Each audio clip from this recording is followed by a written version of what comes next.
അമ്പലദർശനം കഴിഞ്ഞാൽ ഒരു മസാലദോശ നിർബന്ധമാണ്. പതിവ് പോലെ അമ്പലത്തിൽ തൊഴുതതിന് ശേഷം മസാലദോശ കഴിക്കാൻ പോയി. ശരവണഭവനിലാണ് മസാലദോശ കഴിക്കാൻ പോയത് കേട്ടോ. ദോശയിൽ ആ മസാല കൂട്ടിയെടുത്ത് അത് സാമ്പാറിൽ മുക്കി കഴിക്കുമ്പോൾ ആ രുചിയുണ്ടല്ലോ, സൂപ്പറാണ്, അടിപൊളി.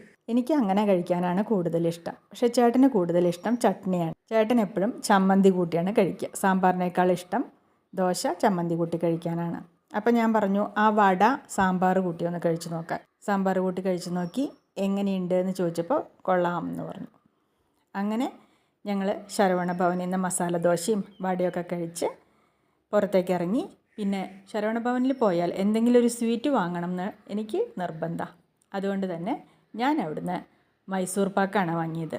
മൈസൂർ പാക്ക് എനിക്ക് ഇഷ്ടപ്പെട്ട സ്വീറ്റാണ്. ഇന്നത്തെ ബ്രേക്ക്ഫാസ്റ്റ് കഴിഞ്ഞ് മധുരത്തിന് മൈസൂർ പാക്കും വാങ്ങി ഞങ്ങൾ വീട്ടിലേക്ക് മടങ്ങി. ഇഷ്ടമായാൽ ലൈക്ക്, ഷെയർ, സബ്സ്ക്രൈബ്.